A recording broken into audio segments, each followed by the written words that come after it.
ఉంటుంది. తద్వారా మనకు క్రోనిక్ ఫెటిక్ సిండ్రోమ్ అంటే దీర్ఘకాలంగా బిగుసుకుపోవడము, లేదంటే దీర్ఘకాలంగా మనస్తాపం చెందడం, దీర్ఘకాలంగా కీళ్ళ నొప్పులు, కాళ్ళ నొప్పులు, మానసికంగా దెబ్బతినేదాన్ని మనం క్రోనిక్ ఫెటిక్ సిండ్రోమ్ అంటే ఆ వ్యక్తి రొటీన్ చేసే ప్రొఫెషనల్ జాబ్ ప్రాపర్గా చేయకుండా తనంతట తాను చిన్న పని చేసినా కూడా ఎక్కువగా టైర్డ్ అయిపోయినట్టుగా కండరాల నొప్పి, కీళ్ళ నొప్పులు రావడం, అలసట చెందడం, దీన్ని మనం క్రోనిక్ ఫెటిక్ సిండ్రోమ్ అంటాం.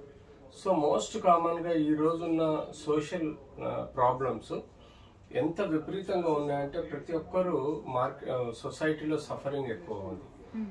Due to economic financial problems అనుకోండి, ఫ్యామిలీ ఇష్యూస్ అనుకోండి, పర్సనల్ సోషల్ ఇష్యూస్ అనుకోండి, ప్రొఫెషనల్ ఇష్యూస్ అనుకోండి, వ్యాధులు, డిజీజెస్, ఎగ్జిస్టింగ్ బాడీ డిజీజెస్ వలన కూడా వాళ్ళు క్రోనిక్ ఫెటిక్ సిండ్రోమ్ లోన్ అవుతారు. న్యూట్రిషనల్ డిజార్డర్, ప్రాపర్ న్యూట్రిషన్ తీసుకోకపోవడం, ఇర్రెగ్యులర్ న్యూట్రిషన్ తీసుకోవడం వల్ల క్రోనిక్ ఫెటిక్ సిండ్రోమ్కి లోన్ అవుతారు. స్లీపింగ్, నిద్ర సరిగా లేకపోవడం వల్ల కూడా క్రోనిక్ ఫెటిక్ సిండ్రోమ్ లోన్ అవుతారు. సో ఇలాంటి క్రోనిక్ ఫెటిక్ సిండ్రోమ్ అనేది ప్రతి ఒక్క వ్యక్తిలో జీవితంలో ఎప్పుడో ఒకసారి ప్రాబ్లం ఫేస్ చేయాల్సి వస్తుంది. సో యూజువల్గా మనం చూస్తే ఈ ఫెటిక్ అనేది ఒక బ్రెయిన్ డిజార్డర్ అయినా కూడా ఫిజికల్గా ఆల్ ఓవర్ బాడీ ఎఫెక్ట్ అయ్యే ఆస్కారం ఉంటుంది. దీనిలో ఈ క్రోనిక్ ఫెటిక్ సిండ్రోమ్లో మనం యూజువల్గా వ్యక్తులు నాకు కళ్ళు తిరుగుతున్నాయి, నేను పడిపోతున్నాను, డిజీనెస్ ఉందని కామన్గా కంప్లైంట్ చేస్తారు. ఇది బికాస్ ఆఫ్ ద మన ఇంబ్యాలెన్స్ అవడం అనమాట అంటాం.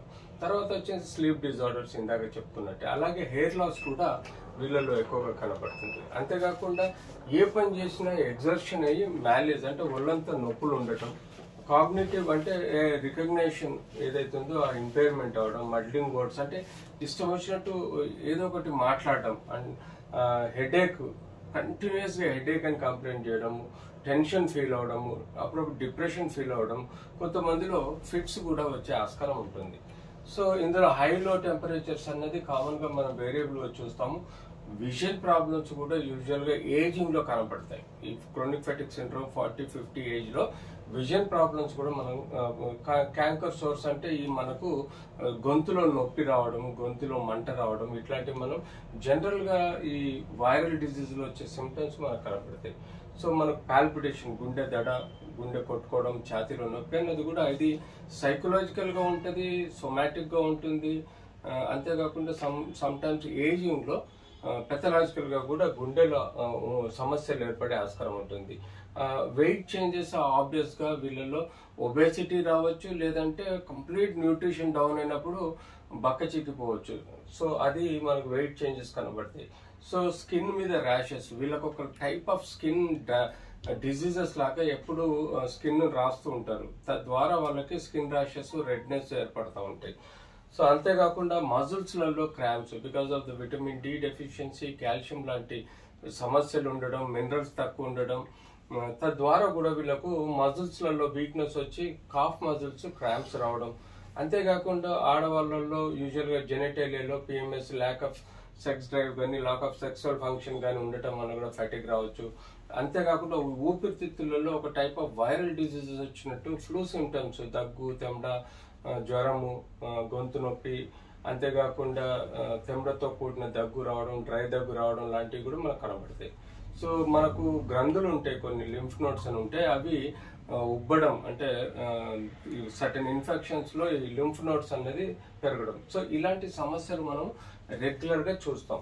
సో క్రోనిక్ ఫెటిక్ సిండ్రోమ్ కు మనం పర్టికులర్ గా ట్రీట్మెంట్ అంటూ స్పెసిఫిక్ డయాగ్నోసిస్ చేసుకొని తద్వారా మనం ట్రీట్మెంట్ ఇవ్వాల్సిన అవసరం ఉంది. కానీ సమ్ టైమ్స్ మనకు ఈడియోపతిక్ అంటే ఏ కారణం లేకుండానే patient chronic fatigue syndrome suffer అవుతాడు. అది సైకలాజికల్ గా కూడా కావచ్చు, లేదంటే ఫిజియోలాజికల్ టర్న్స్ ఇంటే పాథలాజికల్ కారణం వల్ల కూడా ఇట్లాంటి సమస్యలు వస్తుంటాయి. సో ఇలాంటి సమస్యల్ని మనం అబ్సల్యూట్ గా మనం దాన్ని బేరీజ్ వేసుకొని దాన్ని తగ్గట్టుగా మనం పర్టికులర్ గా యూజువల్ గా క్రోనిక్ ఫెటిక్ సిండ్రోమ్ లో we advise them go away from the, అంటే మీరు మీ సోషల్ లైఫ్లో ఎక్కడైతే ఉన్నారో ప్రొఫెషనల్ సఫరింగ్ కానీ, ఫ్యామిలీ సఫరింగ్ కానీ, లేకపోతే పర్సనల్ సఫరింగ్ కానీ, ఎకనామిక్ సఫరింగ్ నుంచి కొంత దూరం వెళ్ళిపోవాలి. అంటే హిల్ స్టేషన్స్ కానీ, లేకపోతే ఎక్కడైతే మీకు ప్రశాంతత ఉంటుందో, పీస్ ఆఫ్ మైండ్ ఉంటుందో అక్కడికి పోయి ఉండండి. ఒక నెల, ఒక 15 రోజులు, నెల రోజులు ఉండండి.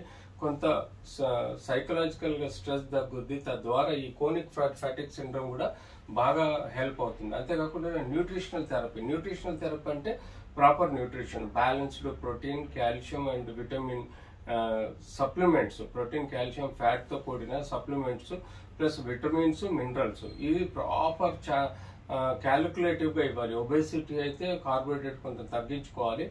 సన్న వాళ్ళల్లో 3 సమపాలల్లో ఇస్తూ సఫిషియెంట్ గా న్యూట్రిషియస్ డైట్ ఇవ్వచ్చు.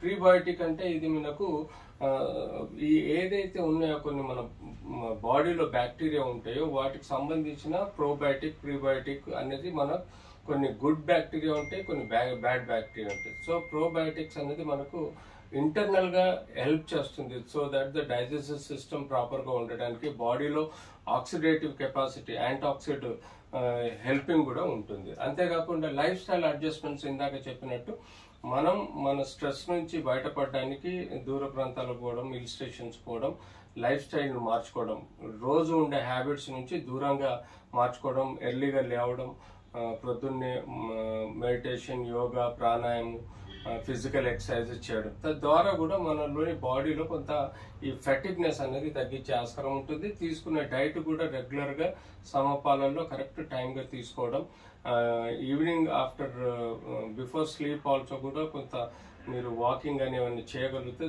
That will give you life style changes. అయితే డాక్టర్ గారు లైక్ ఈ ఫ్యాటీ సిండ్రోమ్ వచ్చిందని ఎలా తెలుసుకోవాలి? సిమ్టమ్స్ అందరిలో మాక్సిమం ఉంటాయి. ఇవే సిమ్టమ్స్ నేను చెప్పినట్టుగా అలసట చెందడం, లైఫ్ లో కొంత అనీజీగా ఫీల్ అవడం, ఒక్కొక్క దగ్గర ఒక్కొక్క రోజు ఒక్కొక్క చోట నొప్పులు రావడం, కీళ్ళ నొప్పులు అంటాడు, కంఠాల నొప్పి అంటాడు, నడవలేని పరిస్థితి అంటాడు, అలసట అవడం అంటారు. ఇట్లాంటి ఎన్నో మనకు యూజువల్ గా కంప్లైంట్ ఇస్తాడు. తద్వారా మనం బేసిక్ గా అన్ని టెస్టులు చేసినప్పుడు ఆల్మోస్ట్ ఇడియోపతిక్ రీజన్, ఏ కారణం లేకుండా కూడా వీళ్ళ ఫ్యాటిక్ సిండ్రోమ్ రావచ్చు. సో స్పెసిఫిక్ కారణం దొరికితే దాన్ని ట్రీట్ చేయాలి. కానీ ఏ కండిషన్ దొరకనప్పుడు మనం జనరల్ గా ట్రీట్ చేసే పద్ధతులు ఇవ్వండి. సో ఎటువంటి ఫుడ్స్ తీసుకోవాలి, ఎటువంటి ఫుడ్స్ న్యూట్రిషియస్, అదే ఇందాక చెప్పినట్టు న్యూట్రిషియస్ డైట్ తీసుకోవాలంటే అందులో ముఖ్యంగా మనం protein, vitamins, minerals, electrolytes and then fat, అంతేకాకుండా మనం తీసుకోవాల్సిన డైట్ బ్యాలెన్స్డ్ డైట్ ఉండాలి. ఒబేసిటీ ఉంటే కార్బోహైడ్రేట్ తక్కువ చేసుకోండి. అంటే అన్నము, వీటు, ఇట్లాంటి బ్రెడ్, ఇలాంటి రైస్ ప్రొడక్ట్స్ ఏవైతే ఉంటాయో అవి అవాయిడ్ చేయడం బెటర్.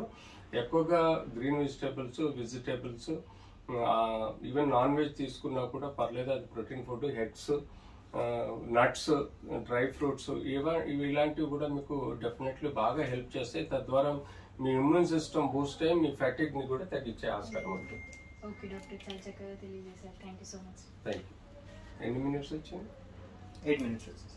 చెప్తాను 4 minutes 6 minutes ఇట్లా పెడతాను. ఇట్లా 4 minutes 6 minutes అని చూపించమంటారా? లేకపోతే నెక్స్ట్ క్వశ్చన్ 6 కి ఎండ్ చేయాలి. ఏసీఎల్ టియర్ అంటే ఏంటి? దీనికి ట్రీట్మెంట్ ఎలా ఉంటుంది?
అడుగుతారు ఇక్కడ చూసారు.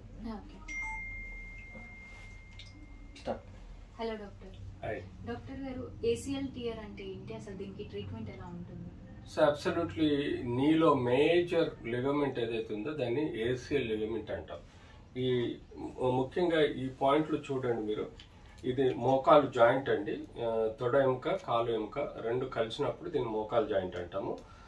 దీనికి మనకు ఒక లోపల ఈ లిగమెంట్ ఏదైతే కనబడుతుందో దీన్ని మనం యాంటీరియర్ క్రూషియేట్ లిగమెంట్ అంటాం. ఈ లిగమెంట్ ఒక బోన్ని ఇంకో బోన్ని అటాచ్ అయి ఉంటుంది. ఇది మనకు మోకాలు ముందుకు జారకుండా చూస్తుంది, ప్రొటెక్ట్ చేస్తుంది. మనకు పోస్టీరియర్ లిగమెంట్ ఉంటుంది, పీసీఎల్, యాంటీరియర్ లిగమెంట్ ఉంటుంది, కొలాటరల్ లిగమెంట్స్ ఉంటాయి.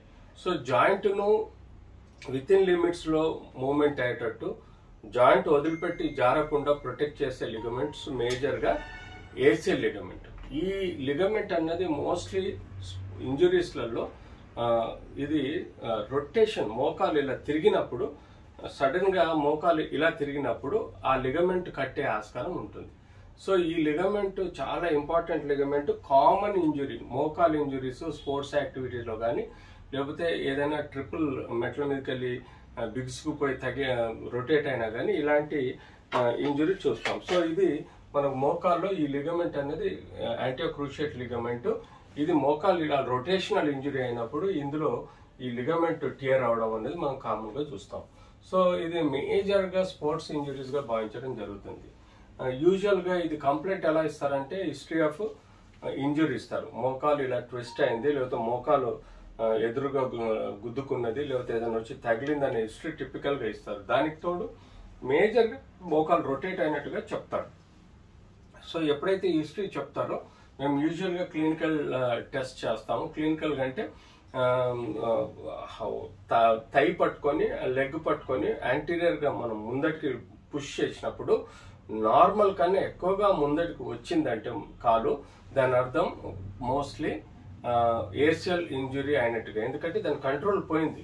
యాంటీరియర్ డ్రాయస్ టెస్ట్ అంటాము. అది మనం చేసినప్పుడు కంట్రోల్, అది తెగినప్పుడు కంట్రోల్ పోవడం వలన ఆ మోకాలు ముందుకు జారడం అన్నది మనకు తెలుస్తుంది. ఇది ఈవెన్ నడిచేటప్పుడు, రన్నింగ్ చేసేటప్పుడు కూడా ఆ వ్యక్తికి ఆ భయం, అప్రెన్షన్ డెవలప్ అవుతుంది. నా మోకాలు ముందు జారిపోతుందేమో, నేను పడిపోతానేమో అని చెప్పే భయం ఒకటి ఈ ఏసీఎల్ ఇంజురీలో ఉంటుంది. సో ఈ ఏసీఎల్ ఇంజురీ మనకు స్వెల్లింగ్, మోకాల్లో స్వెల్లింగ్ వస్తుంది, రెడ్నెస్ ఉంటుంది, నొప్పి సివియర్గా ఉంటుంది, టెండర్నెస్, ముట్టుకుంటే నొప్పి అంటాం.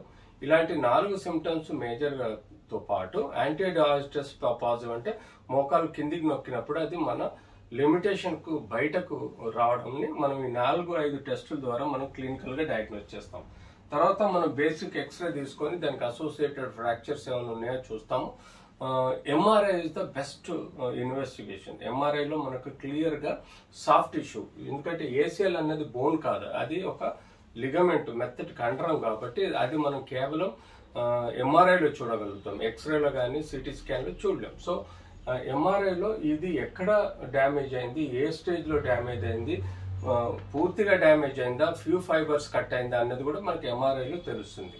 సో ఎప్పుడైతే మనకు క్లినికల్గా మరియు ఎంఆర్ఐలో కన్ఫర్మ్ అయిందో దీన్ని యూజువల్గా మనం ఇనీషియల్గా మనకు ఆర్థ్రోస్కోపిక్ రిపేర్ అనేది, ఇప్పుడు లేటెస్ట్ అడ్వాన్స్ టెక్నాలజీలో మూమెంట్ ఈజ్ లైఫ్ అంటే ఎంత తొందరగా వ్యక్తిని మనం రికవరీ చేయగలిగితే అంత అతను వృత్తిపరంగా, మానసికంగా, సోషల్గా కూడా ఎదగలుగుతాడు. కాబట్టి ఈ రోజు ఒకప్పుడు ఏంటంటే ఒక 5 నుంచి 6 వారాలు ఫిజియోథెరపీ ఇచ్చి, ఆ తర్వాత మజిల్ స్ట్రెంథనింగ్ చూసి, ఆ తర్వాత ఆర్థ్రోస్కోపీ చేసి రిపేర్ చేయడం మొదలెట్టారు. కానీ ఈ మధ్య కాలంలో movement is life, profession, social life is important కాబట్టి దీన్ని ఇమీడియట్లీ రిపేర్ చేయడానికి మనకు అడ్వాన్స్డ్ అంటే కోయకుండా, అంటే పైనుంచి కింది వరకు 15-16 కుట్లు పడే విధంగా ఇదివరకు కోసి ఆపరేషన్ చేసేవాళ్ళు. కానీ ఇప్పుడు అలా కాకుండా కోయకుండా చిన్న keyhole 0.5 centimetre 1 centimetre keyhole ద్వారా మనము స్కోప్ లోపలికి పంపించి ఈ లోపల్లో దీనంతా విజువలైజ్ చేయడం అంటారు, దీన్నంతా చూడడం. దీనిలో ఎక్కువగా స్కోప్ ఇలా లోపలికి పంపించిన తర్వాత దీని లోపల ఏది డ్యామేజ్ అయింది, ఇది డ్యామేజ్ అయింది.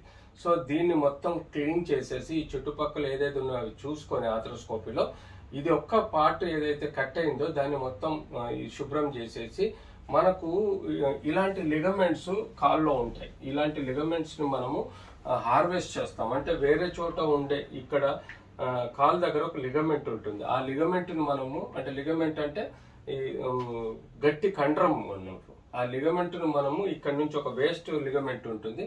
ఆ లిగమెంట్ ని తీసుకొని మనము ఆర్టిఫిషియల్ అంటే ఒక ఈ న్యాచురల్ బయోలాజికల్ లిగమెంట్ అలాగే ఆర్టిఫిషియల్ రోప్ తోటి మనం ఏం చేస్తామంటే ఇది ఎలాగైతే ఉందో అలాగే ఆ లిగమెంట్ ను ఫిక్స్ చేసి స్క్రూ బయోడిగ్రేడబుల్ స్క్రూ అంటే ఆ స్క్రూస్ ద్వారా ఈ కింద పైన మనం ఈ లిగమెంట్ ను ఫిక్స్ చేస్తాం. ఇది కేవలం ఆర్థ్రోస్కోపీ ద్వారానే చేయడం జరుగుతుంది. తద్వారా ఎర్లీ అంటే ఫాస్ట్ రికవరీ డే కేర్ సర్జరీలో కూడా ప్రొద్దున చేసి సాయంత్రం వరకు మనం డిశ్చార్జ్ చేసే విధంగా ఉంటుంది.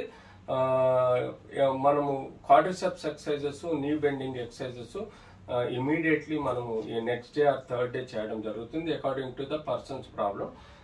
అలా మనం చేసుకుంటూ పోతే ఏసిఎల్ ప్రాబ్లం సాల్వ్ అవుతుంది.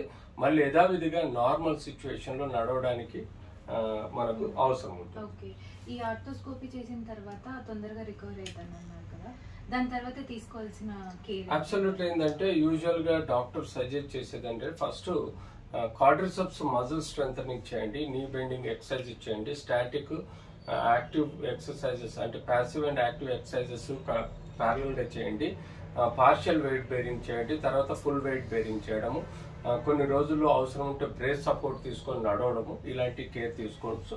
స్పోర్ట్స్ యాక్టివిటీస్ మాత్రం అట్లీస్ట్ మనం 6 months వరకు అవాయిడ్ చేస్తే బెటర్. స్పోర్ట్స్ యాక్టివిటీస్ ఎందుకంటే కేవలం లిగమెంటే కాదు, బోను స్క్రూ విత్ ఫిక్సేషన్ ఏదైతే ఉంటుందో అది ప్రాపర్ గా హీల్ అవ్వాలి.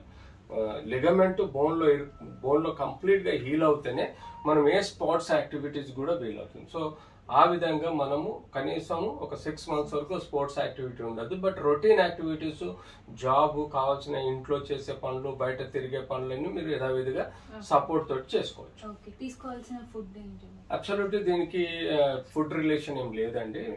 ఏదైతే నార్మల్ ఫుడ్ మనం తీసుకుంటామో balanced diet, protein, fat and carbohydrate, అది కాకుండా మనం మినరల్స్, కాల్షియం, విటమిన్ D3 ఇవన్నీ సప్లిమెంట్స్ మనకు బోన్ ఎక్కడైనా వీక్ ఉంటే అది మనకు ప్రొటెక్ట్ చేసి హీలింగ్ కెపాసిటీ కూడా పెరిగే ఆస్కారం ఉంటుంది. కాబట్టి ఈ సప్లిమెంట్స్ అవసరం ఉంటే, ఈవెన్ డెఫిషియన్సీ ఉంటే కంపల్సరీ వాడాలి. లేదంటే routine normal food will help you. Okay okay doctor, చాలా క్లియర్ గా ఎక్స్ప్లెయిన్ చేశారు. Thank you so much. Next time lower back pain ఎందుకు వస్తుంది, అసలు ఏ ఏజ్ వాళ్ళకి ఎక్కువగా వస్తుంది?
అది స్టేట్మెంట్స్ తీసుకున్నా. అది ఐసిఐసిఐ ఉందా స్టేట్, దాంట్లో ఏమైనా వస్తుంది?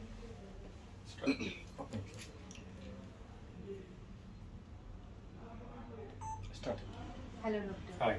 డాక్టర్ గారు, లోవర్ బ్యాక్ పెయిన్ ఎక్కువగా ఎవరిలో వస్తుంది, అసలు ఇది ఎందుకు వస్తుంది? లోవర్ బ్యాక్ అన్నది మనము హెడ్ డౌన్ సర్వైకల్ వర్టిబ్రా 7 ఉంటాయి, థొరాసిక్ అంటే వీపు వర్టిబ్రా 12 ఉంటాయి, నడుం వర్టిబ్రా 5 ఉంటాయి, సాక్రల్ అంటే పెల్విస్ మధ్యలో ఉండే వర్టిబ్రా 5తో కూడిన సాక్రల్ వర్టిబ్రే అంటాం. సో టిపికల్ గా లో బ్యాక్ పెయిన్ అనేది మనకు ఈ 5 వర్టిబ్రాలు సాక్రల్ వర్టిబ్రాలకు మధ్యలోనే వస్తుంది. అందులో మేజర్ గా L4-5-S1 అనే ఈ వర్టిబ్రా 3 వర్టిబ్రాలోనే మనకు లో బ్యాక్ పెయిన్ వస్తుంది. దీనిలో మనకు చాలా వేరియేషన్స్ ఉంటాయి. ఇక్కడ మనకు ఎముకలు ఉంటాయి, అలాగే వెన్నుపూస ఉంటుంది, వెన్నుపూస నరాలు ఉంటాయి. అంతేకాకుండా ఒక ఎముకకు ఇంకో ఎముకకు కలపడానికి ఫేసెడ్ జాయింట్స్ అని 2 జాయింట్స్ ఉంటాయి. అంతేకాకుండా ఈ జాయింట్కు లిగమెంట్స్ ఉంటాయి. ఈ జాయింట్ పక్కనే మనకు మజిల్స్ పోతా ఉంటాయి. అంతేకాకుండా రక్తనాళాలు పోతా ఉంటాయి. అంతేకాకుండా మనకు ఈ యొక్క నరాల పెరిఫరల్ నర్వ్స్ బయటకు వస్తూ ఉంటాయి. సో అంతేకాకుండా మనకు ఈ వెన్నుపూసలో ఉండే చుట్టూ సెరిబ్రో స్పైనల్ ఫ్లూయిడ్ అని ఒక ఫ్లూయిడ్ మనకు మెదడు నుంచి కింది వరకు పారుతూ ఉంటుంది. అది దాన్ని ఒక ఛాంబర్ లో ఈ నరం చుట్టూ పారుతూ ఉంటుంది. సో ఇన్ని వైటల్ పార్ట్స్ యొక్క స్ట్రక్చరే ఈ లో బ్యాక్ పెయిన్. సో మనకు ఇందులో ఎముకల ప్రాబ్లం రావచ్చు, డిస్క్ 2 ఎముకల మధ్యలో ఉండే షాక్ అబ్జర్వర్ లాంటి డిస్క్ ప్రాబ్లం రావచ్చు, లేకపోతే వెన్నుపూస ప్రాబ్లం రావచ్చు, నరంలో ప్రాబ్లం రావచ్చు, ఫేసెడ్ జాయింట్స్ ప్రాబ్లమ్స్ రావచ్చు. వీటన్నిటిని మనం సపోజ్ ఈ బోన్ యొక్క ప్రాబ్లం అయితే స్పాండిలోసిస్ అంటాము. యూజువల్ గా స్పాండిలోసిస్ అంటే బోన్ డీజనరేషన్, బోన్ అరగడం, బోన్ మెత్తబడడం, దీన్ని స్పాండిలోసిస్ అంటాం. అలాగే స్పాండిలైటిస్ అంటే ఈ 2 జాయింట్స్ మధ్యలో మనకు ఒకలాంటి ఫ్రిక్షన్, ఇన్ఫ్లమేషన్ రావటం వల్ల వచ్చే నొప్పిని మనం స్పాండిలైటిస్ అంటాం. Spondylosis, spondylitis and spondylolisthesis. Spondylolisthesis అంటే ఈ ఎముక ముందుకు రావడం, అంటే ఒక ఎముకకు ముందుకు ఇలా రావడం, దీన్ని మనం స్పాండిలిస్ అంటే దీన్ని సంథింగ్ లైక్ సబ్లక్జేషన్ కానీ డిస్లొకేషన్ అనుకున్నట్టుగా మనం ఈ పై ఎముక కింది ఎముక కన్నా పొజిషన్ లో ఉండకుండా ముందుకు రావడం, దీన్ని స్పాండిలోలిస్థెసిస్ అంటాం. మేజర్ గా మనం ఇవి చూస్తాం. దీనికి తోడు మనకు ఈ ఎముకలలో బోన్ ట్యూమర్స్ రావచ్చు, అంటే బోన్ గడ్డలు. అవి క్యాన్సర్ గడ్డలు కావచ్చు, లేకపోతే నాన్ క్యాన్సర్ గడ్డలు కూడా కావచ్చు. దానికి తోడు ఈ బోన్ లో ఇన్ఫెక్షన్స్ రావచ్చు. బ్యాక్టీరియల్ ఇన్ఫెక్షన్ వల్ల మనకు కాక్స్ పైన్ అని అంటాం, అంటే ఒక బ్యాక్టీరియా ఇన్ఫెక్షన్ వల్ల కానీ మనకు ఒక సమస్య రావచ్చు. అంతేకాకుండా ఈ జాయింట్స్లలో మనకు ఆర్థరాలజియా ప్రాబ్లమ్స్, అంటే రొమటైడ్ ఆర్థరైటిస్ కానీ, సొరియాటిక్ ఆర్థరైటిస్ కానీ రావచ్చు మనకు, లేదంటే నాన్ స్పెసిఫిక్ రొమటైడ్ ఆర్థరైటిస్ రావచ్చు, లేకపోతే నాన్ స్పెసిఫిక్ ఆర్థరైటిస్ రావచ్చు. అంతేకాకుండా ఈ జాయింట్స్లలో సపోజ్ ఏదైనా విటమిన్ డి కానీ, ఆస్టోపోరోసిస్ ఉంటే కూడా మనకు ఆర్థరైటిస్ రావచ్చు.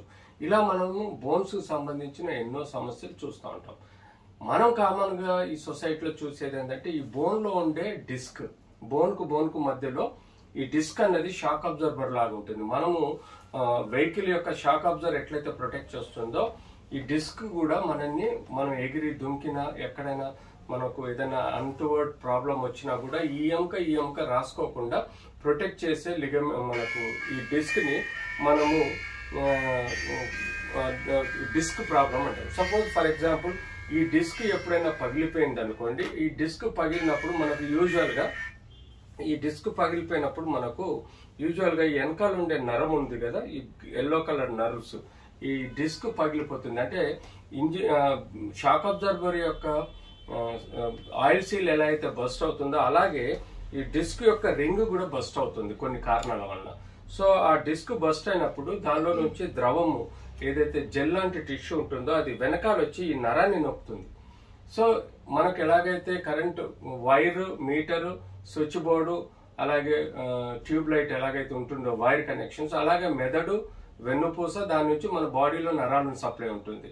సో ఎప్పుడైతే ఈ మధ్య సపోజ్ స్విచ్ బోర్డు దగ్గర ఎక్కడైనా కట్ అయినా లేకపోయినా ఇక్కడ ఇది బస్ట్ అయిపోయి నరాన్ని నొక్కుకున్నా మనకు పవర్ సప్లై అనేది డిస్టర్బ్ అయిపోతుంది. సో అలాగే ఈ నరము మనకు బయటకు వచ్చే నరము లెఫ్ట్ రైట్ పూర్తి బాడీ సప్లై చేస్తూ ఉంటాయి. సో ఎప్పుడైతే ఈ నరం ఎఫెక్ట్ అవుతుందో తద్వారా మనకు షియాటికా పెయిన్ అనేది ఈ బ్యాక్ నొప్పి ఇలా పారుతూ వెనకాల నుంచి పోవడం, వెనకాల నుంచి నరం నొప్పి రావడం అనేది మనం టిపికల్ గా కంప్లైంట్ వింటాం.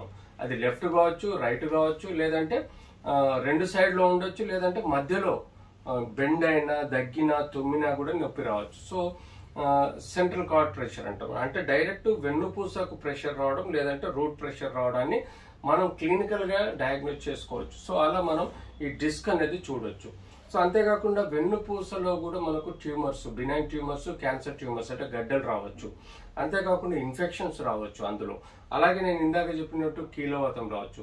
బోన్ లో విటమిన్ డి, కాల్షియం తక్కువ ఉండటం వలన అబోవ్ 45 ఏజ్ ఫిమేల్స్ ఎవరికైతే మీనోపాజ్ వస్తుందో, పీరియడ్ స్టాప్ అయితే వాళ్ళల్లో మనకు hormonal imbalance, vitamin D deficiency వలన బోన్స్ ఆస్టోపోరోసిస్ వ్యాధి వస్తుంది. అంటే ఆస్టోపోరోసిస్ అంటే బోన్స్ లో ఉండే ఎలక్ట్రోలైట్స్ కానీ మినరల్స్ కానీ తక్కువ అవటం వలన బోన్ మెత్తబడ్డం.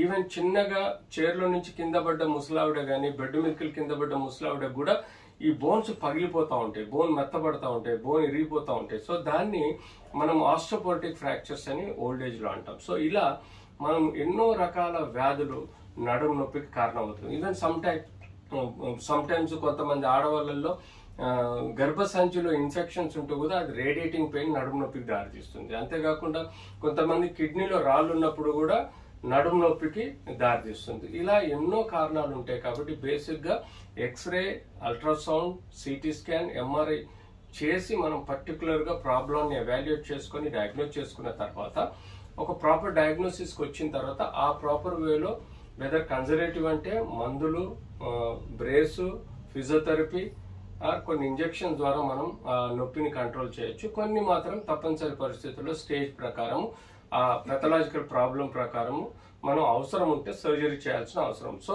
ఇలాంటి ఎన్నో ప్రాబ్లమ్స్ దారి తీయడానికి ఇన్ని రకాలుగా మనకు బోన్స్, నరాలు, లిగమెంట్స్, మజిల్స్ కారణమవుతాయి.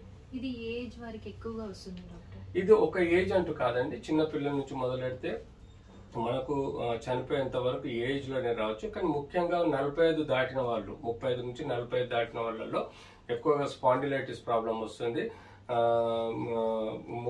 45, 50, 60 దాటిన వాళ్ళు స్పాండిలోసిస్ ప్రాబ్లం ఎక్కువగా వస్తుంది. డిస్క్ ప్రాబ్లమ్స్ యూజువల్ గా ఇంజురీ అయిన వాళ్ళలో ఎక్కువగా వస్తాయి. అదర్వైజ్ డిస్క్ ప్రాబ్లమ్స్ యూజువల్ గా 35, 40 తర్వాత కామన్ గా చూస్తాము. పిల్లలలో ఇన్ఫెక్షన్స్ మనం కామన్ గా చూస్తామండి. ట్యూబర్క్లోసిస్ ఇన్ఫెక్షన్ అని వస్తుంది. అంతేకాకుండా ట్రిబియల్ ఇంజురీ వల్ల మనకు చిన్న చిన్న దెబ్బలు, లిగమెంట్స్ ఇంజురీ రావచ్చు. అంటే స్పాండిలైటిస్ లాంటిది కానీ ఇతర ప్రాబ్లమ్స్. యూజువల్ గా పిల్లల్లో ఎక్కువగా మనం upper limbs, lower limbs complaint చేసినట్టు నడుము నొప్పి చెప్పరు. బట్ చెప్పే వాళ్ళల్లో ఇట్లాంటి కారణాల వల్ల ఈ పెయిన్స్ అంటూ వస్తాయి. ఆఫ్టర్ 35-40 ఏజ్ తర్వాత చాలా మంది వాకింగ్ వెళ్తూ ఉంటారు కొంచెం బాగా. అదేమన్నా లోవర్ బ్యాక్ పెయిన్ కి? అబ్సల్యూట్లీ, అన్లెస్ అంటే బ్యాక్ పెయిన్ వచ్చేంత వరకు ఎవరైనా కానీ ఏజ్ వరకైనా కానీ ఏ ఎక్సర్సైజ్ అయినా చేయొచ్చు. అది వాకింగ్ అనుకోండి, జిమ్ అనుకోండి, ఏదైనా. ఒక్కసారి స్పెసిఫిక్ గా వాళ్ళకి పెయిన్ మొదలైతే ఆ పెయిన్ ని మనం డయాగ్నోస్ చేసుకోవాలి. దానికి కొన్ని ఎక్సర్సైజెస్ అవాయిడ్ చేయాలి, కొన్ని ఎక్సర్సైజెస్ చేయొచ్చు. ఫర్ ఎగ్జాంపుల్ మనం యూజువల్ గా నడుము లోపులో స్పాండిలోసిస్ ప్రాబ్లం వచ్చింది. స్పాండిలోసిస్ ప్రాబ్లం చెప్తే సపోజ్ వాళ్ళకు నడక వలన కానీ మోకాలు నొప్పులతో పాటు నడుము నొప్పి వచ్చింది అనుకోండి, వాళ్ళని మనం ఎరోబిక్ ఎక్సర్సైజెస్ ఇంట్లో చేసుకోమని చెప్తాం. లేకపోతే swimming is very good exercise, cycling is a very good exercise instead of walking. So issue based ప్రకారము మేము ఫిజియోథెరపీ ఎలా చేయించుకోవాలి, అంతేకాకుండా జనరల్ రెగ్యులర్ ఎక్సర్సైజెస్ ఎలాంటి చేయాలి, యోగా ఎప్పుడు చేయాలి, ఈ స్పెసిఫిక్ లైన్ ఆఫ్ ట్రీట్మెంట్ మేము as per the anatomical, physiological, pathological changes ప్రకారం మేము చెప్తాం. గుడ్డిగా యూట్యూబ్ లో వచ్చిన ప్రతి ఒక్క న్యూస్ చూసి ఇష్టం వచ్చినట్టు చేయకూడదు. యూజువల్ గా అథారిటీ డాక్టర్స్ ఎవరైతే ఆర్థోపెడిక్ ఉంటారు, న్యూరో సర్జన్స్ ఉంటారు, వీళ్ళ ఒపీనియన్ తీసుకొని ప్రాపర్ ఎక్సర్సైజ్ చేయండి. మీకు వెయిట్ రిడక్షన్ చేసుకోవాలనుకుంటారు, మీరు బాడీ షేప్ మెయింటైన్ చేయాలనుకుంటారు, మీకు తప్పదు, ఎన్నో సంవత్సరాల నుంచి కొన్ని ఎక్సర్సైజులు చేస్తున్నారు, కానీ అన్ఫార్చునేట్లీ మీకు నడుము నొప్పి వచ్చింది. సో ఆ నడుము నొప్పికి కారణాన్ని కూడా తెలుసుకొని మనం ప్రాపర్ గా డిరెక్షన్ లో ఫిజియోథెరపీ కానీ లేకపోతే జిమ్ కానీ ఎక్సర్సైజ్ చేయటం వల్ల మనకు ఆ ప్రాబ్లమ్ ని ఫర్దర్ ఇంక్రీజ్ కాకుండా చూసుకోవచ్చు. సో అలా మనం కొన్ని జాగ్రత్తలు పడాలి. సో పడకుండా నేను స్పోర్ట్స్ మ్యాన్ ని, నేను 60 సంవత్సరాల నుంచి రోజు స్పోర్ట్స్ ఆడుతున్నాను, నాకు ఈ ప్రాబ్లం ఎందుకు వస్తుందని ఇష్టం వచ్చినట్టు చేయటం వల్ల మీకు పెథలాజికల్ది ఇంకా ఎక్కువగా సివియర్ పెథలాజికల్ చేంజెస్ వచ్చేసి డ్యామేజ్ అయ్యే ఆస్కారం ఉంది. తద్వారా సర్జరీ పోయే ఆస్కారం కూడా ఉంది. So be careful. ఈరోజు advance treatments, laser, LASIK treatments వచ్చాయి. సింపుల్ మెథడాలజీలో ట్రీట్ చేయొచ్చు, భయపడాల్సిన అవసరం లేదు. ఓకే డాక్టర్, చాలా క్లియర్ ఎక్స్ప్లెయిన్ చేశారు. Thank you so much. Thank you. Next topic ఏంటో మోకాళ్ళ జాయింట్స్ లో సౌండ్స్ వస్తాయి కదా, అది ఏమైనా డేంజర్?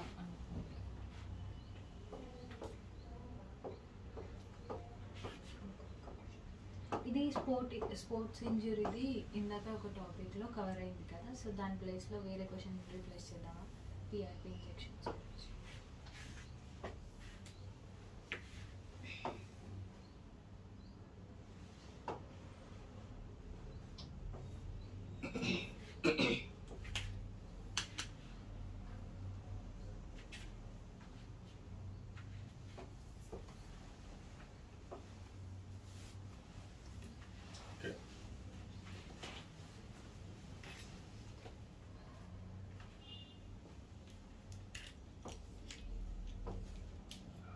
స్టార్ట్.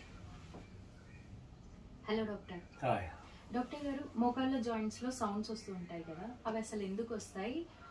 దానివల్ల ఏదైనా డేంజర్ అంటారా? మంచి క్వశ్చన్ అండి.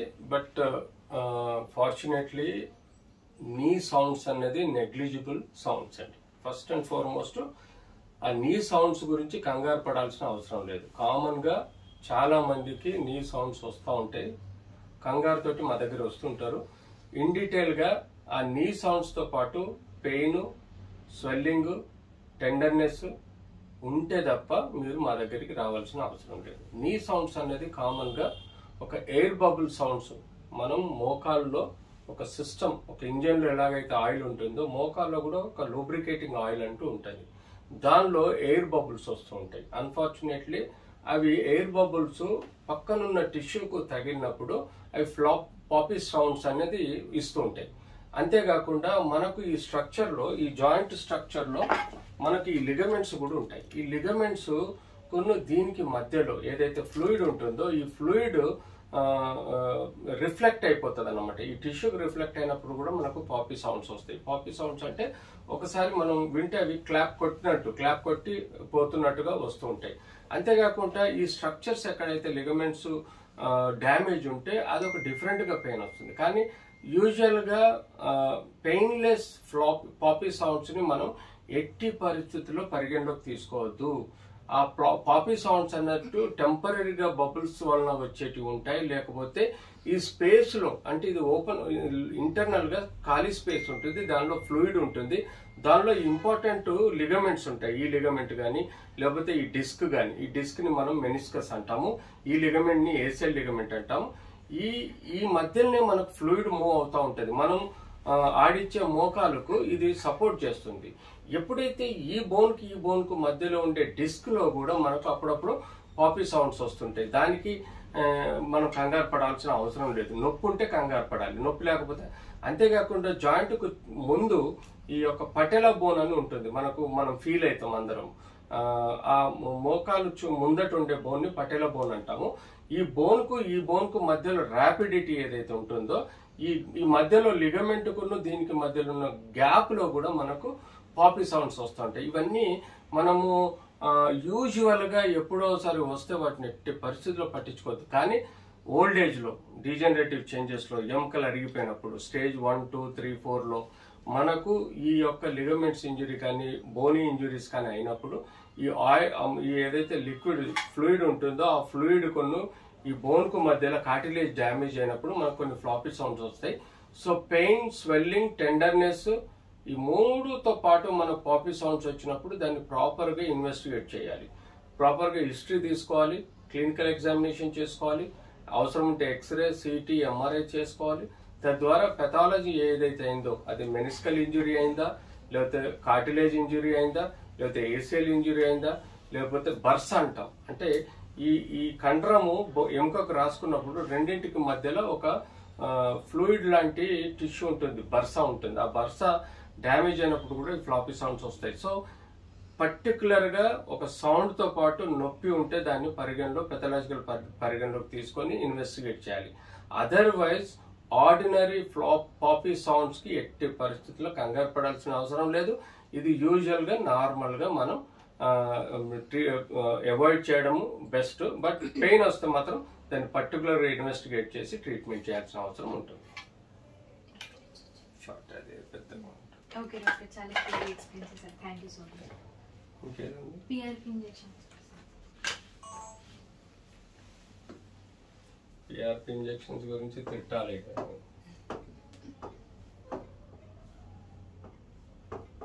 అవే హైలైట్ అవుతాయి సార్. రోజు తిడుతూనే ఉన్నా నేను. అయితే వెరైటీగా తిట్టాలి.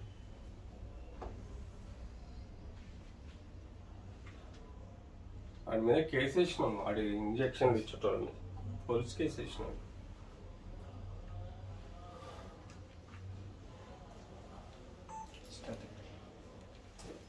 Hello doctor. హాయ్. డాక్టర్ గారు, ఈ రోజుల్లో ఎక్కువగా వింటుంది పిఆర్పి ఇంజెక్షన్స్. అసలు ఈ పిఆర్పి ఇంజెక్షన్స్ ఏంటి, దీనివల్ల వచ్చే నష్టం ఏంటి? పిఆర్పి ఇంజెక్షన్ అంటే ప్లేట్లెట్ రిచ్ ప్లాస్మా. అంటే మన రక్తంలో ఎక్కువ శాతం రీజనరేటివ్ కెపాసిటీ ఉండే కణాలు, వాటిని మనం ప్లేట్లెట్స్ అంటాం. ఎప్పుడైతే మనకు దెబ్బ తగులుతుందో ఆ దెబ్బ తగిన దగ్గర బ్లీడింగ్ కంట్రోల్ చేయడానికి రక్తనాళం బ్లాక్ అయిపోయి అక్కడ ఈ ప్లేట్లెట్స్ ఫామ్ అయిపోయి బ్లీడింగ్ కాకుండా కాపాడుతుంది. ఇది ఒక ముఖ్య చర్య, క్లాటింగ్ ఫ్యాక్టర్ అంటాం.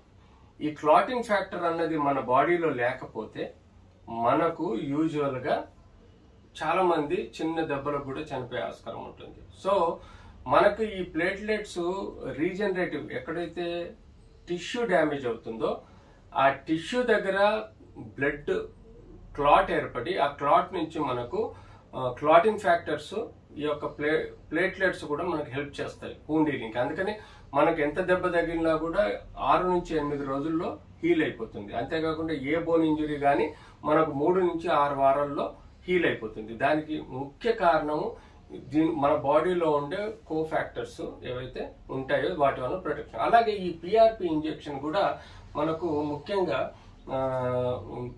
రీజనరేషన్ చేస్తుంది, నో డౌట్. బట్ దీన్ని ఈ మధ్య కాలంలో చాలా మంది మిస్యూజ్ చేస్తున్నారు. ఒక orthopaedic surgeon is an authority to comment or do any procedure for the knee. అంటే మాకు నీ యొక్క అనాటమీ, ఫిజియాలజీ, పెథలాజికల్ చేంజెస్ కూడా అవగాహన ఉంటుంది.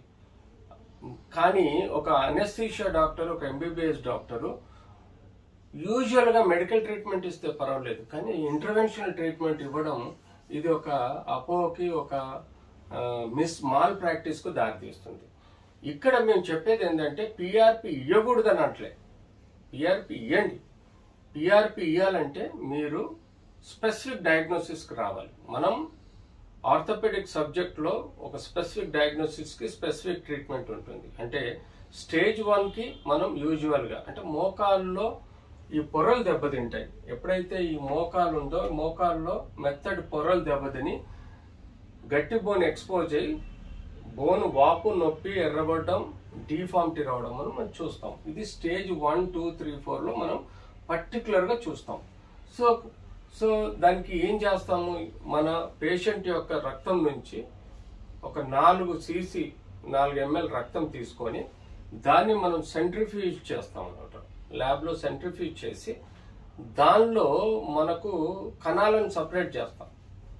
సో కణాలను సపరేట్ చేసినప్పుడు పైన మనకు ఎల్లోయిష్ ఫ్లూయిడ్ ఏదైతే తేరుతుందో దాన్ని మనం ప్లేట్లెట్ రిచ్ ప్లాస్మా అంటాం. సో ఇలా మనకు లైట్ ఎల్లోయిష్ కలర్లో ప్లాస్మా అని ఉంటుంది. దాన్ని మనం ఏం చేస్తామంటే ఇమీడియట్లీ ఏసెప్టిక్ ఆపరేషన్ థియేటర్లో ఈ మధ్య కాలంలో చాలా మంది అల్ట్రాసౌండ్ గైడెడ్ చేస్తున్నారు, కొంతమంది సిఎం గైడెడ్ చేస్తున్నారు. But as a orthopaedic surgeon గా I suggest, if at all మీరు స్టేజ్ 2కు కానీ 3కు కానీ ఈ ప్రక్రియ చేయాలనుకుంటే ఆర్థ్రోస్కోపీ అని ఒక స్కోపు జాయింట్ లోపలికి పంపించి స్పెసిఫిక్ గా ఎక్కడైతే డీజనరేషన్ ఉందో అక్కడ వీలైనంత వరకు బోన్ ని కొంత డ్రిల్ చేసి బ్లీడింగ్ అయ్యే కండిషన్ లో మనం దీన్ని ఇంజెక్ట్ చేస్తే తప్పకుండా దీని యొక్క రిజల్ట్స్ బాగుంటాయి. కానీ వీళ్ళు కొంతమంది మాల్ ప్రాక్టీస్ చేసే దొంగ డాక్టర్లు ఏం చేస్తున్నారు, ఆపరేషన్ అవసరం లేకుండా ఇంజెక్షన్ ద్వారా మేము మోకాలు నొప్పిని సరి చేస్తామని అంటున్నారు. అబ్సల్యూట్లీ నాకు అర్థం కానిది ఏంటంటే, ఇంజన్ ఉంటుంది, ఇంజన్లో బేరింగ్ చర్రాలు ఇరిగిపోయిన తర్వాత నువ్వు ఆయిల్ పోస్తే నడుస్తుందా? నడవదు కదా. సో మనం బేరింగ్ మార్చాల్సిందే. ఇంజన్ బేరింగ్ 10 సంవత్సరాలు పనిచేస్తే మన బేరింగ్ 50-60 సంవత్సరాలు పనిచేస్తుంది. సో మేము చెప్పే సజెషన్ ఏంటంటే, స్టేజ్ 1లో మనం యూజువల్గా మోకాలు నొప్పి స్టేజ్ 1లో మనం ఏం చేస్తాము, మెడిసిన్స్ ఇస్తాము, ఫిజియోథెరపీ ఇస్తాము, జాగ్రత్తగా బ్రేస్ వేసుకోమని చెప్తాము, క్యాప్ వేసుకోమని చెప్తాము, నడుచుడు అవాయిడ్ చేయండి, సైక్లింగ్ చేయండి, స్విమ్మింగ్ చేయండి అని చెప్తాం. తద్వారా కొంత స్టేజ్ 1 మనం కంట్రోల్ చేయగలుగుతాం. స్టేజ్ 2లో ఆ పరిస్థితి ఉండదు, అయినా కూడా పెయిన్ వస్తుంది. ప్రిఫరబుల్లీ మేము కూడా ఇంజెక్షన్ ఇస్తాం స్టేజ్ 2లో. మేము ఇదివరకు స్టెరాయిడ్ ఇచ్చేవాళ్ళం, ఇప్పుడు స్టెరాయిడ్ మానేశాం. ఇప్పుడు మేము ఇచ్చేది ఏంటి, హైలోరినిజ్ ఇంజెక్షన్. హైలోరినిజ్ అంటే అది ఒక రీజనరేటివ్ కెమికల్ కాంపౌండ్ మెడిసిన్. తద్వారా మనకు లోపల పొరలు ఉద్భవిస్తాయి, పొరలు మెత్తగా పొరలు అవి ఫామ్ చేస్తాయని మనం ఒక కాన్సెప్ట్ అనుకున్నాం. ఆ తర్వాత కూడా మేము స్టేజ్ 2లో పిఆర్పి ఇంజెక్షన్ కూడా one of the line treatment. But PRP మేము ఇవ్వాలనుకున్నప్పుడు ఆర్థ్రోస్కోపీ చేసి పిఆర్పి ఇవ్వడం వల్ల మనం ఎగ్జాక్ట్ డిఫెక్ట్ ఎక్కడైతే బోన్ లాస్ అయిందో, ఎక్కడైతే కార్టిలేజ్ లాస్ అయిందో అక్కడే మనం కరెక్ట్ ఇవ్వగలుగుతాం. గుడ్డిగా మీరు సియామ్లో చూసుకుంటూ లేకపోతే మన అల్ట్రాసౌండ్లో చూసుకుంటూ పైన ఇస్తే అది ఎక్కడికి పోతుంది, ఉండే ఫ్లూయిడ్లో తేలాడుతుంది కానీ కరెక్ట్ స్పాట్లోకి పోదు. సో ఇది మిస్గైడ్ చేస్తున్నారు. అంతేకాకుండా పిఆర్పి ఇంజెక్షన్ ఇవ్వటం వల్ల స్టేజ్ 4కి, స్టేజ్ 3, స్టేజ్ 4కు ఇచ్చే ప్రయత్నం చేస్తున్నారు. స్టేజ్ 3, స్టేజ్ 4లో టోటల్గా లిగమెంట్ మొత్తం ఎగిరిపోతుంది, కార్టిలేజ్ మొత్తం ఎగిరిపోతుంది, ఎముక ఇర్రెగ్యులర్గా ఉంటుంది. దానికి మీరు ఇంజెక్షన్ ఇవ్వటం వల్ల ఫలితం లేదు. ఎట్లయితే ఇంజన్లో బేరింగ్ చర్రాలు ఇరిగిపోయి బేరింగ్ అరిగిపోతుందో, దానికి ఎలాగైతే బేరింగ్ మారిస్తేనే ఆన్సర్ అనుకుంటామో, అలాగే స్టేజ్ 3 దాటింది కానీ స్టేజ్ 4లో ఇర్రెగ్యులర్ బోన్ ఉండి డిఫార్మిటీ వచ్చి మొత్తం కూలబడి నడవలేని పరిస్థితి వాళ్ళకు కూడా మీరు ఇంజెక్షన్ ఇవ్వడం అన్నది మహాపాపం. అందులో ఇది చీపెస్ట్ ఇంజెక్షన్. ఈ పిఆర్పి ఇంజెక్షన్ కూడా మనకు 5,000కు మించి ఉండదు. దానికి వాళ్ళు ఏం చేస్తున్నారు, ₹1,00,000 ఛార్జ్ చేస్తున్నారు. అంతేకాకుండా కేవలం ఇంజెక్షన్ ఇచ్చి వదిలిపెడితే పర్లేదు, కానీ వాళ్ళు జాయింట్ చుట్టుండే నరాలు, జెనికులర్ నర్వ్స్ అంటారు, వాటిని అనెస్థీషియా డ్రగ్స్ స్టెరాయిడ్స్ ఇచ్చేసి వాటిని కంప్లీట్ గా బ్లాక్ చేస్తున్నారు. తద్వారా జాయింట్ న్యూరోపతిక్ జాయింట్ అవుతుంది. న్యూరోపతిక్ జాయింట్ అంటే 10 సంవత్సరాలు పనిచేసే మోకాలిని మనం 2 సంవత్సరాల్లో డ్యామేజ్ చేసుకుంటాం న్యూరోపతిక్ జాయింట్ వల్ల, ఎందుకంటే మనకు నొప్పి తెలియదు. అంతేకాకుండా జాయింట్ చుట్టూ రేడియో ఫ్రీక్వెన్సీ రేస్ ఇస్తున్నారు, తద్వారా నరాలు కాలిపోవడానికి. అసలు ప్రొటెక్టివ్, ఇప్పుడు దగ్గు తుమ్ములు ఎందుకు వస్తాయి, మన బాడీలో ఫారెన్ బాడీ వచ్చింది దగ్గి తుమ్ముతో బయటపడుతుందని అనుకుంటాం. అలాగే మోకాలు నొప్పి కూడా ఒక ప్రొటెక్టివ్ లేయర్. ఆ నొప్పిని కూడా మీరు కంప్లీట్ గా టెంపరీగా మాయమాటలు చెప్పి ఆపరేషన్ అవసరం లేదని చెప్పి ఇటు పిఆర్పి ఇంజెక్షన్ ఇస్తారు, అటు చుట్టూ జెనికులర్ నర్వ్స్ ఇంజెక్షన్స్ ఇస్తారు, పైనుంచి రేడియో ఫ్రీక్వెన్సీ ఇస్తారు. తద్వారా జాయింట్ ని న్యూరోపతిక్ జాయింట్ అంటే పర్మనెంట్ గా జాయింట్ ను చెడిపోయే విధంగా చేస్తారు. ఆ జాయింట్ మీకు ఇంకో 10 సంవత్సరాలు పనిచేసేది 2 సంవత్సరాలు పనిచేసి ఆ తర్వాత కంపల్సరీ ఆపరేషన్ చేయాల్సిన దారికి తీస్తున్నారు. సో నేను వార్నింగ్ ఇస్తున్నాను, ఈ అనెస్థీషియా డాక్టర్లు కానీ ఎంబీబీఎస్ డాక్టర్లు కానీ వీళ్ళు ప్రజల్ని అడ్వర్టైజ్మెంట్ ద్వారా, ఈవెన్ ఎన్ఎంసీ రూల్స్ ప్రకారం ఇలాంటి అడ్వర్టైజ్మెంట్స్ ఇవ్వకూడదు, కానీ డాక్టర్లు అడ్వర్టైజ్మెంట్స్ ఇస్తున్నారు, అది పొరపాటు. సో అవేర్నెస్ ప్రోగ్రామ్ చేయకని అడ్వర్టైజ్మెంట్ ఇవ్వడం మహాపాపం. తద్వారా మీరు లక్షలు దొబ్బి చేసే ప్రొసీజర్ 5-10 వేలు అయితే మీరు లక్షలు తీసుకొని వాళ్ళకి టెంపరీ ట్రీట్మెంట్ ఇస్తున్నారు. గంగవ్వ అనే ఒక ఫేమ్ ఉంది, ఆ ఆవిడకి ఒక అనెస్థీషియా డాక్టరు ఇంజెక్షన్ ఇచ్చి ఆమెను వీడియోలో, ఆ ఇంజెక్షన్ ఇచ్చిన ఇమ్మీడియట్లీ వీడియో తీసి ఆమెకు బాగున్నట్టుగా ఆమెతోటి నవ్వుతూ ఒక వీడియో తీశారు. కానీ నేను ఒక 6 నెలల తర్వాత ఒక ఏరియాలో నాకు కలిస్తే నేను అడిగితే ఆమె బాధపడుతుంది, ఎక్కడ సార్ నాకు ఇంకా నొప్పి అట్లే ఉంది అని చెప్పేసి బాధపడుతుంది. సో ఇలాంటి మాల్ ప్రాక్టీస్ డాక్టర్లు చేయొద్దు అంటున్నాను. ఎందుకంటే ఇలాంటి మాల్ ప్రాక్టీస్ మీరు చేయటం వల్ల ప్రజలు టెంపరీగా మభ్య పెడుతున్నారు, కానీ పర్మనెంట్ గా మీకు పుట్టగతులు ఉండవు. ఇలాంటి తప్పులు చేయకండి. ఈ పిఆర్పి ఇచ్చే టైంలోనే ఇవ్వాలి, ఇచ్చే చోటనే ఇవ్వాలి. క్వాలిఫైడ్ ఆర్థోపెడిక్ సర్జన్ ఇవ్వాలి, అందులో ఆర్థ్రోస్కోపీ ద్వారా ఇవ్వాలి, కానీ పైనుంచి అల్ట్రాసౌండ్ లో చూసో లేకపోతే సియామ్లో చూసో ఇవ్వాల్సిన ట్రీట్మెంట్ కాదు. డాక్టర్ గారు, ఈ పిఆర్పి ఇంజెక్షన్స్ మిస్గైడ్ చేసి ఇచ్చారనుకోండి, దానివల్ల వచ్చే లాసెస్ ఏంటి? Absolutely PRP injections safe method లో ఇవ్వకపోతే ఒకటి భ్రమ, ఆ వ్యక్తులలో నెగ్లెక్ట్ అవుతారు. Temporary anaesthesia injection, radio frequency injection వల్ల ఇంకా నాకు ఏం కాదని చెప్పేసి ఆ వ్యక్తి ఇష్టం వచ్చిన మోకాలు వాడితే తొందరగా 10 సంవత్సరాల మోకాలు 2 సంవత్సరాల్లో అరిగిపోతుంది. రెండవది జాయింట్ లో ఇన్ఫెక్షన్స్ రావచ్చు, బ్యాక్టీరియల్ ఇన్ఫెక్షన్ రావచ్చు. మూడవది ఈ జాయింట్స్ లో కొంత స్టెబిలిటీ లేకపోతే మిస్యూజ్ ఆఫ్ జాయింట్ వల్ల కూడా సబ్లక్సేషన్, డిస్లొకేషన్ రావచ్చు. ఈ ఇంజెక్షన్స్ వలన కూడా మనకు పర్టికులర్ గా మనం ఎక్స్పెక్ట్ చేసిన రిజల్ట్స్ రాదు. సో ఇలాంటి ఎన్నో సమస్యలు మనం ఏర్పడే ఆస్కారం ఉంటుంది. ఈ ఇంజెక్షన్స్ వలన మనకు యూజువల్ గా అప్పటి మందం కొంత ప్రొటెక్షన్ ఉంటుందో కానీ తొందరగా ఎముక ఇంకెక్కువగా అరిగే ప్రాబ్లం ఉంటుంది. ఫర్ ఎగ్జాంపుల్ 40 సంవత్సరాల క్రితం మేము స్టెరాయిడ్ ఇంజెక్షన్ ఇచ్చినాం, కానీ స్టెరాయిడ్ ఇంజెక్షన్ ఇవ్వటం వల్ల మోకాలు నరాల్లో నొప్పి తెలియక మోకాలు మిస్యూజ్ అవటం వల్ల, మోకాలు ఎక్కువగా డ్యామేజ్ అవటం వల్ల కూడా నష్టపడతారు. కాబట్టి మేము ఆ స్టెరాయిడ్ ఇంజెక్షన్ ఇవ్వడం మానేసాం, 40 సంవత్సరాల కింద మానేసాం. కానీ అదే ప్రాక్టీస్ ఇప్పుడు నాన్ ఆర్థోపెడిక్ దొంగలు ఎవరైతే ఉన్నారో అనెస్థీషియా డాక్టర్లు, ఎంబీబీఎస్ డాక్టర్లు ఒక పెయిన్ క్లినిక్ పేరున ఈ పిఆర్పితో పాటు స్టెరాయిడ్, అనెస్థీషియా ఇంజెక్షన్స్ ఇచ్చి, రేడియో ఫ్రీక్వెన్సీ ఇచ్చి మోసపూరిత ట్రీట్మెంట్ చేస్తున్నారు. దీన్ని కంట్రోల్ చేయాల్సిన బాధ్యత మా అందరి మీద ఉంటది. అలాగే ఎన్ఎంసి కూడా as per the guide lines ఇలాంటి మాల్ ప్రాక్టీస్ చేసే వాళ్ళని కంట్రోల్ చేయాల్సిన అవసరం ఉంటుంది. ఓకే డాక్టర్, చాలా క్లియర్గా ఎక్స్ప్లెయిన్ చేశారు. Thank thank you so much. Next అయిపోతా ఏ టీవీ అమ్మా? హరిప్రియ మీడియా. ఇంకా